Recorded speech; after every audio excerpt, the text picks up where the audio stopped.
Good evening, YouTube friends and family. This is Laura coming to you with a short video. As we know, in the world today, men and women play particular roles. We have been assigned, even from creation, Adam and Eve, we have all been assigned a particular role that we play.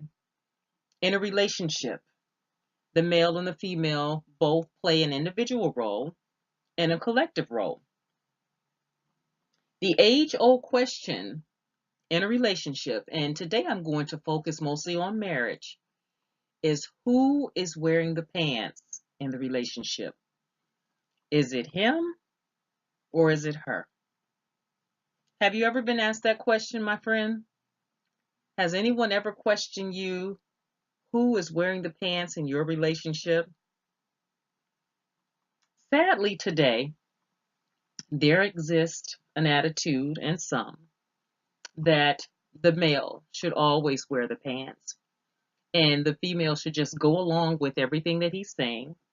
Um, if she does decide to offer her opinion, often it is not validated, it's ignored, or it's looked at as unacceptable, or no credence or credit is given to it. Even if he responds and takes her suggestion and uses it, most of the time she doesn't get any credit for it.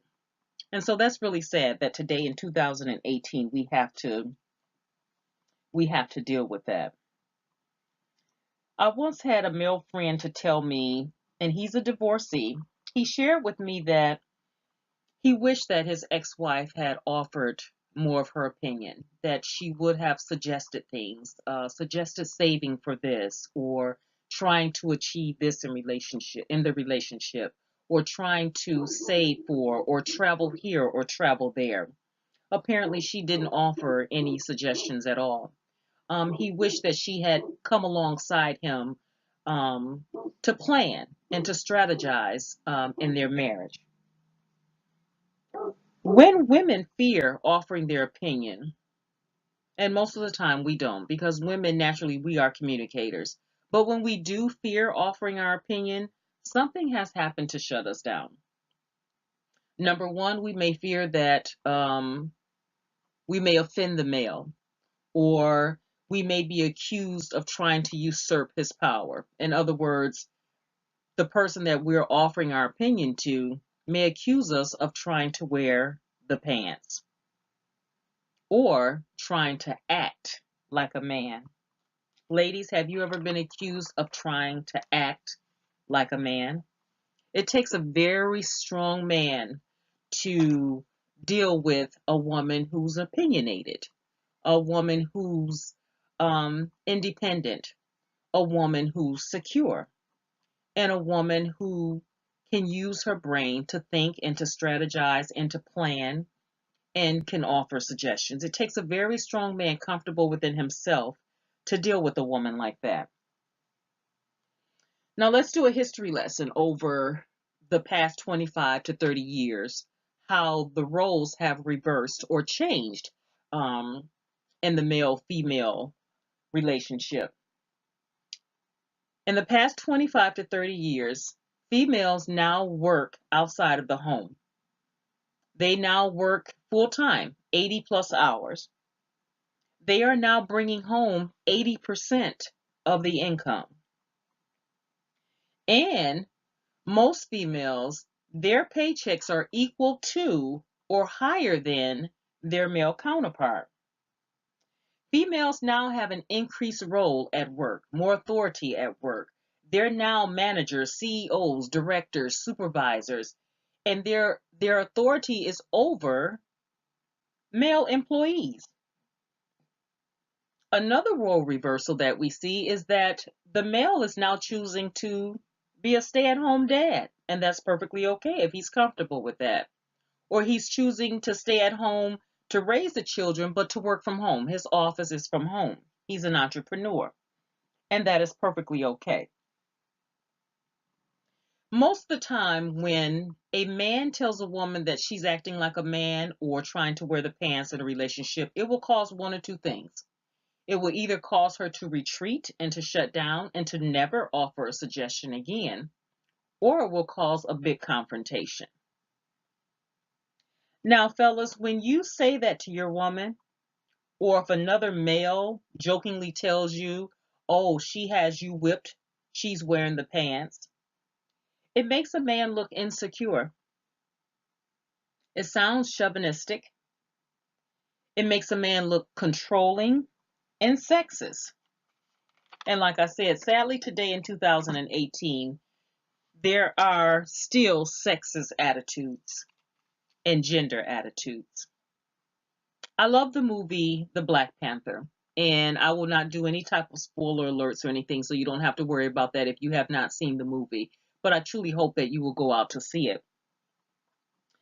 I love this movie for many reasons, but one of the top reasons that I love the Black Panther movie is that it has put to rest sexism ideas.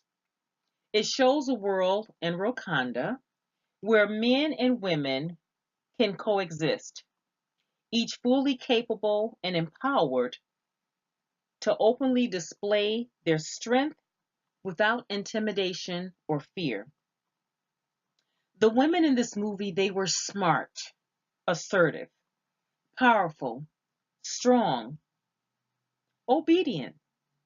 They were servants, yet fierce warriors, obeying the king and defending him without question.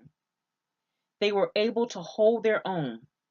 They were not placed in a box called the woman's place.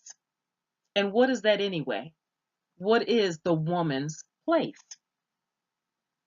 These women, they took orders from the king and they gave orders to those in their charge. They performed their job without micromanagement by the king, without any type of interference.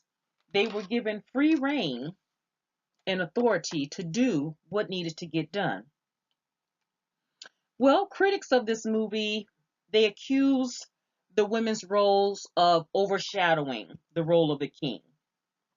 Because of their strength, critics often say that it caused him to, that his role as the main character was taken away. The women outshined him. It caused him to sort of fade into the background. Well, I disagree with that.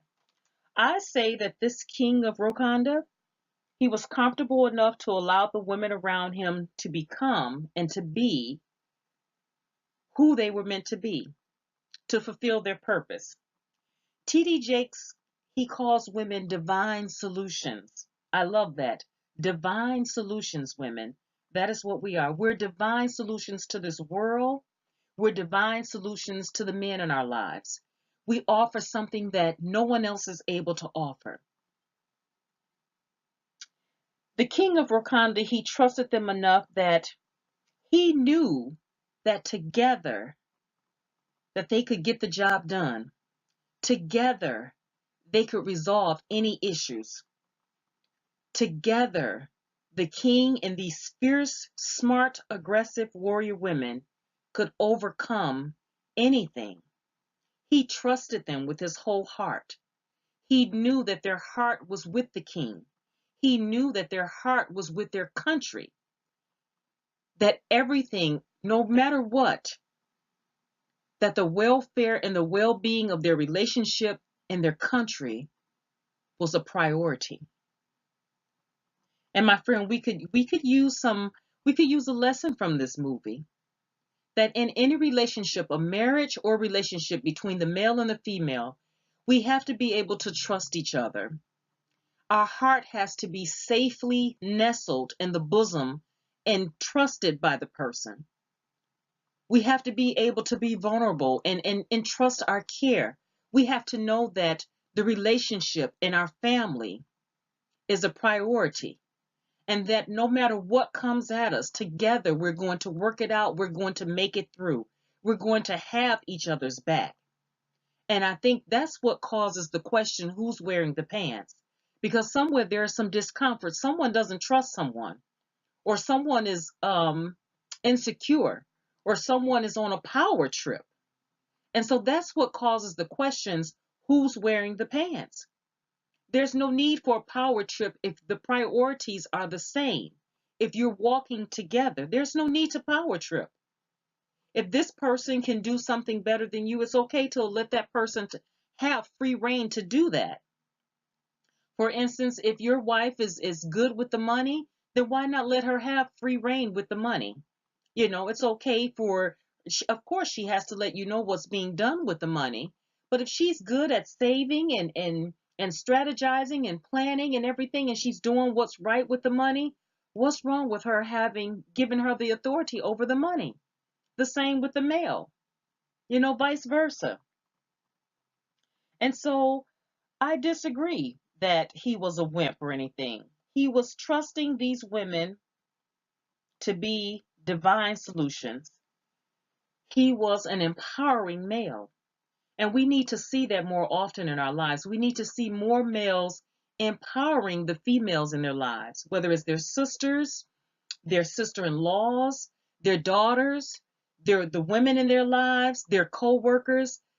We need to see more males empowering females, as well as females empowering each other.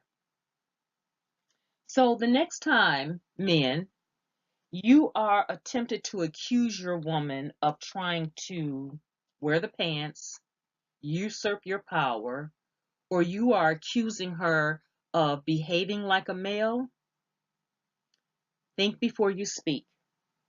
Remember that God created her to be a helpmate to you, to walk alongside you, not in front of you, not in back of you, but alongside of you. God created her not to be a slave or a maid, to be at your beck and call and to fulfill your every desire and wish and your every command. He created her to bring divine solutions to your life. And I think if we start to look at the females in our lives as divine solutions, there won't be a need for the question of who wears the pants. Let's put that question to rest. Let's bury that question. Let's not allow that word to flow from our lips, that sentence, that question to flow from our lips anymore. Let's put that question to rest. Let's lay it to rest. Who wears the pants? Well, I thank you so much for listening. If you enjoy the content of my YouTube channel, please like, subscribe, leave a comment, and share. And as always, until we meet again, bye-bye, my friends.